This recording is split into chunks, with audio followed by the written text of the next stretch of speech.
Bienvenidos a mi canal. Aquí encontraréis muchas de mis clases de Biblia y otros vídeos también de contenido bíblico. Os invito a explorar, a aprender y a disfrutar. Pero además, a los seguidores de este canal quiero haceros un regalo. Debajo del vídeo encontraréis un enlace. Si queréis apuntaros a mi lista de amigos de la Biblia, vais a recibir regularmente mucho contenido que he elaborado para preparar mis clases, desde infografías, cronologías, diagramas, toda clase de material que creo que os será de mucho interés para vuestros estudios bíblicos. Dicho esto, vamos a este vídeo.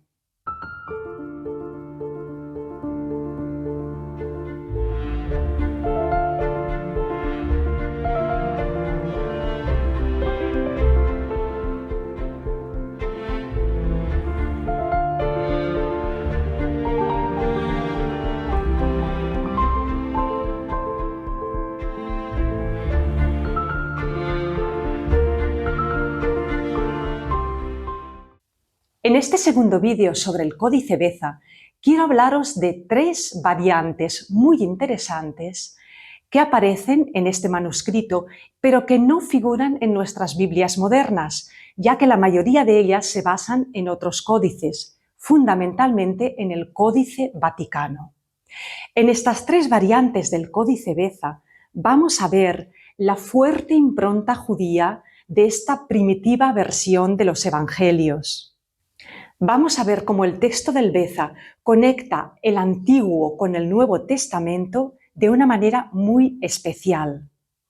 Y finalmente nos va a aportar información muy valiosa sobre el mundo judío y las primeras comunidades cristianas en el siglo I. Vamos con estas tres variantes. Una está en el Evangelio de Marcos, la otra en el Evangelio de Lucas y la tercera la veremos en el libro de los Hechos. La primera, en el Evangelio de Marcos. Vamos al capítulo número 3 de Marcos, versículos 20-21. Estamos en Cafarnaúm. Jesús está en casa de Andrés y Pedro, rodeado de multitudes atraídas por sus milagros y por su predicación. También se han acercado ciertos personajes desde Jerusalén, escribas y letrados, que están bastante inquietos por todo lo que está haciendo Jesús.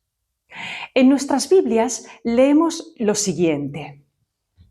Vamos a ver que la madre y los hermanos de Jesús vienen a llevárselo porque piensan que está fuera de sí. Esto leemos en nuestras Biblias. De vuelta a casa, se aglomeró otra vez la muchedumbre, de modo que no podían ni comer. Sus parientes, al enterarse, fueron a hacerse cargo de él, pues pensaban que estaba fuera de sí. Los escribas que habían bajado de Jerusalén decían: «Está poseído por Belzebul». Marcos 3, 20-22. Veamos ahora qué dice el Códice Beza, traducido directamente del griego. Entran en casa y se reúne de nuevo la multitud hasta el punto de no poder ni siquiera comer panes. Cuando recibieron noticias acerca de él, los letrados y los dirigentes salieron a detenerlo, diciendo que los había sacado fuera de sí. ¿Cuál es la diferencia? Fijaros bien, os habréis percatado. Aquí no son los familiares los que vienen a llevarse a Jesús, sino los letrados y los escribas de Jerusalén que están fuera de sí. Jesús los ha sacado de sus casillas y lo quieren detener, se lo quieren llevar arrestado. ¿Por qué? Por su predicación y sus milagros. Fijaros que a continuación el Evangelio sigue diciendo que ellos pensaban que Jesús sacaba demonios por el poder de Belcebú. El matiz, como veis, es bastante distinto.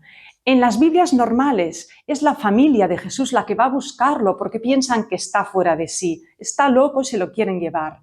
En el Códice Beza no es la familia la que va a buscar a Jesús, sino que son estos letrados venidos de Jerusalén los que lo quieren detener.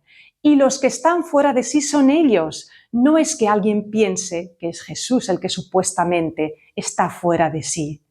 es bastante distinto. Por eso, en esta versión del Códice Beza, la familia de Jesús no queda quizás tan mal parada. Parece que en las otras Biblias María, la madre de Jesús, y sus hermanos no entiendan a Jesús, se lo quieren llevar porque no comprenden lo que les pasa. Siguiendo la versión del Códice Beza, cuando los familiares de Jesús van a buscarlo, están seriamente preocupados por él, posiblemente por la presencia de estos escribas y letrados de Jerusalén que se lo quieren llevar. El matiz cambia bastante, como veis. Jesús, en todo caso, reafirma su autoridad con calma. Tapa la boca a los letrados y escribas con esa imagen sobre que el diablo no puede hacer guerra contra sí mismo, pues quedaría derrotado su reino. Pero finalmente, cuando la familia de Jesús va a buscarlo y no pueden acercarse a él debido a la multitud, Jesús es cuando pronuncia aquella frase tan conocida: ¿quiénes son mi madre y mis hermanos? Estos, vosotros los que me estáis rodeando, el que hace la voluntad de Dios, ese es mi madre y mis hermanos. Vayamos al Evangelio de Lucas. Nos trasladamos al capítulo 24, una escena conocidísima, los discípulos de Emaús. Jesús ha muerto y ha resucitado. De momento solo las mujeres lo han visto. Pero tenemos a estos dos discípulos que parece que huyen de Jerusalén, se van de la ciudad, tristes, desolados, decepcionados por todo lo que ha pasado y quizás también asustados porque han matado a su maestro. ¿Qué les pasará ahora a ellos? En esta escena de los discípulos de Emaús vemos cómo Jesús se les aparece por el camino. Ellos no lo reconocen, pero les va explicando las Escrituras para hacerles entender que todo lo que le ha ocurrido a Jesús, a él, en realidad ya estaba escrito y predicho por los profetas. Y poco a poco les va abriendo el entendimiento. Al final, de noche, cuando se detienen a cenar, ellos invitan a Jesús a quedarse y cuando Jesús parte el pan, lo reconocen. Jesús desaparece y ellos corren de regreso a Jerusalén a comunicar la noticia al resto de discípulos. Pues bien, ¿qué variante hay en el Códice Beza? Según todas las Biblias que estamos acostumbrados a leer, el nombre del pueblo al que se dirigen estos dos discípulos es Emaús. Y aquí es donde encontramos la diferencia. Emaús es un pueblo que hoy existe, que los turistas visitan, pero en realidad, en tiempos de Jesús, no existía ninguna población llamada Emaús a una cierta distancia de Jerusalén. Los estudiosos y biblistas han sacado muchas hipótesis. Hay por lo menos 5 lugares candidatos a ser el Emaús del Evangelio, pero ninguno acaba de coincidir. Ya sea por la distancia, por el nombre, se han teorizado diferentes alternativas. El hecho es que en tiempos de Jesús no existía un pueblo llamado Emaús. Pero veamos qué dice el Códice Beza. El Códice Beza dice que estos dos discípulos se dirigían a un pueblo, llamémosle Ulamaús. No es Emaús, es Ulamaús. Y nos quedamos de piedra. ¿Qué significa este nombre? ¿De dónde lo han sacado? Nos quedamos confusos hasta que nos vamos a la Septuaginta, la Biblia de los 70. Allí aparece este nombre. Y recordemos que todos los autores de los Evangelios, escritos en griego, manejan la Biblia de los 70 siempre que tienen que hacer citas del Antiguo Testamento. Así que la pista la hemos de buscar aquí. ¿Dónde aparece Ulamaús en la Biblia de los 70? En el libro del Génesis. En Génesis 28, donde se relata la huida de Jacob de las furias de su hermano Esaú porque le ha arrebatado la primogenitura y la bendición del heredero, pues leemos que Jacob emprende el camino para huir a casa de su tío Labán. De noche se detiene en un lugar solitario en el monte, se queda dormido y tiene esa visión de la escalera que sube al cielo. Pues bien, la Biblia de los 70 dice que el lugar donde se detiene Jacob era Ulam Luz o Ulamaús, dependiendo de las versiones de la Biblia griega. Ulam luz es una asimilación griega de dos palabras hebreas, ulam y luz, que significan antiguamente luz. Y en las Biblias hebreas, y lo podemos leer en nuestras traducciones modernas, se nos dice que el lugar donde se detuvo Jacob antiguamente se llamaba Luz o Luz. Jacob llamó a aquel lugar Betel, casa de Dios, un lugar que antiguamente se llamaba Luz, Ulam Luz.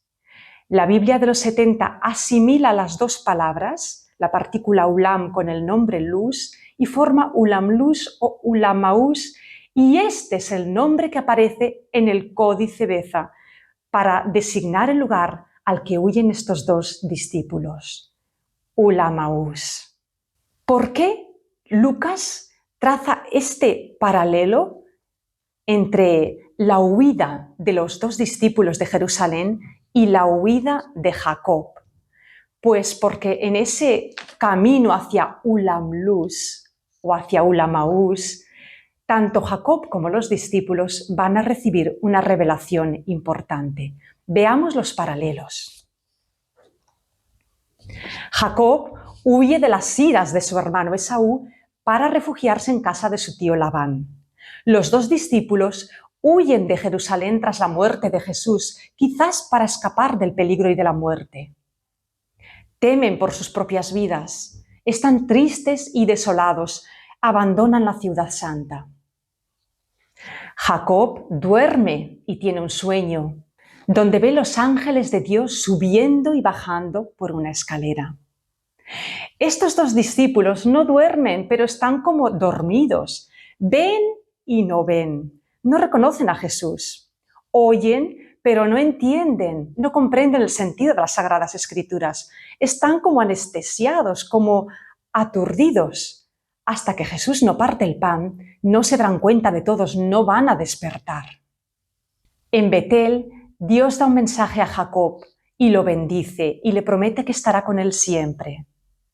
Jesús a sus discípulos de Emaús también les da un mensaje, les explica las Escrituras, les aclara el sentido de todo lo que ha ocurrido, parte el pan con ellos y se les da a conocer. Jacob despierta del sueño, reconoce que aquel es un lugar sagrado, que Dios ha estado allí y coloca una piedra y da nombre al lugar.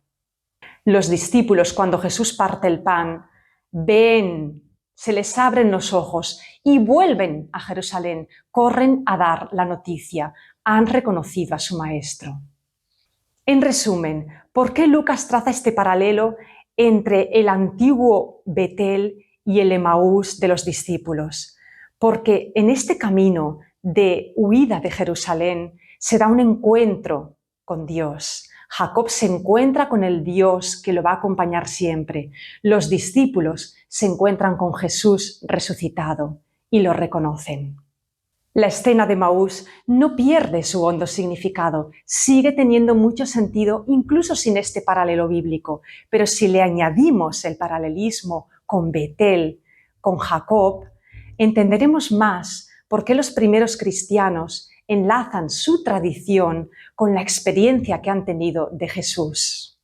Igual que le sucedió a Jacob, sus discípulos reciben la confirmación de que Dios está con ellos y de que Jesús, resucitado, vive y los acompaña. El autor del Evangelio enlaza la experiencia de los apóstoles con la historia sagrada de Israel, y esto, para los judíos del siglo I, creyentes en Jesús, tenía mucho sentido y relevancia. Y vamos a la tercera variante, en el libro de los Hechos.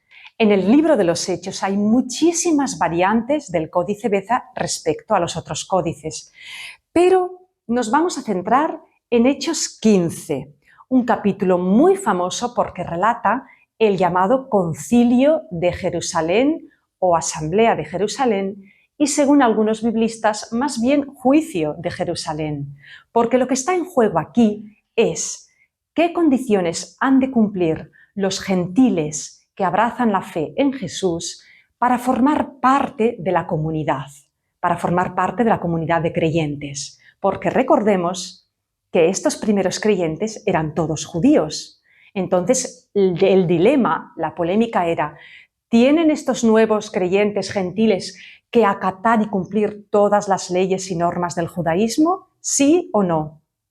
Este es el dilema y la controversia que se dirime en el Concilio de Jerusalén. En Hechos 15, 13, 21 vamos a ver cómo Santiago, líder de la comunidad, dirime este conflicto y qué es lo que decide. Vamos a leer en la Biblia de Jerusalén, que sigue muy fielmente la versión del Códice Vaticano, en la que se basan la mayoría de nuestras Biblias modernas. Por esto yo juzgo que no se debe molestar a los gentiles que se conviertan a Dios.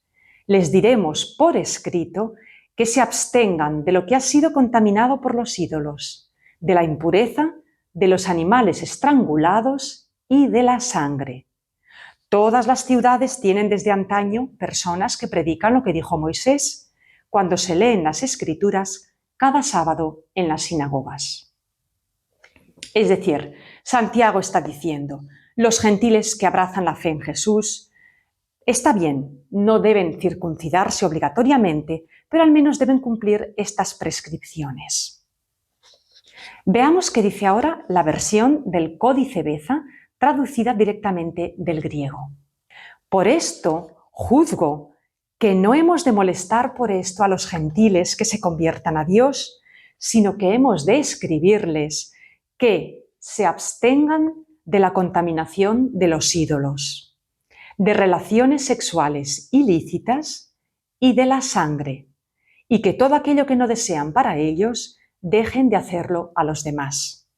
Moisés, desde tiempos antiguos, tiene en cada ciudad quienes lo prediquen cuando se lee cada sábado en las sinagogas. La variante está en los versos 20-21. ¿Qué prescripciones deben cumplir los gentiles que abrazan la fe en Jesús? Veamos, según el Códice Vaticano y nuestras Biblias modernas, se trata de no comer carne que haya sido sacrificada a los ídolos, a los dioses paganos, lo cual equivale a la idolatría. Se trata de abstenerse de las relaciones ilícitas. Por esto se entiende las relaciones prohibidas por el Levítico: incesto, adulterio, etc. Y otra vez de nuevo, evitar comer animales estrangulados y sangre. Sabemos muy bien que la sangre para los judíos era una sustancia que hacía impuro. Por lo tanto, los animales debían ser sacrificados de manera que jamás se pudiera ingerir la sangre. Bien, vamos a estudiar estas tres prohibiciones según el Códice Vaticano y las Biblias tradicionales. ¿Qué pasa con abstenerse de comer carne sacrificada a los ídolos? Pues que en la antigüedad la gente sacrificaba animales a los dioses. Cuando el animal se llevaba al templo a sacrificar, la carne del sacrificio se repartía entre el sacerdote y la familia, pero a veces, si el animal era grande, sobraba carne. ¿Qué se hacía con ella? Se vendía a un carnicero y este a su vez la vendía a la gente. Si una persona iba a comprar esa carne para comer en su casa, pues podía saber o no saber que había sido sacrificada a un ídolo, pero era carne que había sido ofrecida. Claro, el dilema para los judíos era que los creyentes no podían comer esa carne, porque si había sido sacrificada a un ídolo, estaba de alguna manera contaminada. Era un sacrilegio, era un acto de idolatría. Por supuesto, esto podía ser un problema para muchas amas de casa que iban a comprar carne para su familia. ¿Cómo iban a saber ellas que había sido sacrificada a un ídolo o a qué dios? Es un tema controvertido y a veces difícil de resolver. La segunda prescripción es bien clara. El Levítico precisa qué relaciones sexuales no están permitidas. Son todas aquellas que rompen el orden y la armonía en la persona, en la familia y en la sociedad. Y la tercera condición, animales estrangulados y sangre. De nuevo volvemos al no comer animales que han sido sacrificados de manera impropia según el judaísmo y, lógicamente, de no comer sangre. Bien, pero ¿basta esto para que un gentil se convierta en un buen judío? ¿En un creyente en Jesús? ¿Es necesario? Claro, en la comunidad de Antioquía, Pablo y Bernabé no habían exigido nada de esto a los nuevos creyentes, y algunos fariseos que fueron allá se escandalizaron. De ahí el conflicto que se plantea en la asamblea de Jerusalén. Pedro, por cierto, en esta asamblea interviene diciendo que el Espíritu de Dios no hace acepción de personas, que el don de Dios es para todos y que no hace falta nada, ninguna prescripción ritual, ni la circuncisión, ni todas estas normas rituales del Levítico. Es la postura más abierta, de hecho, pero es la que no se sigue en esta asamblea, como hemos visto. Veamos ahora el texto del Códice Beza. ¿Qué les pide Santiago a los nuevos creyentes del mundo gentil? Tal como está formulado en el Códice Beza, las prescripciones son 3.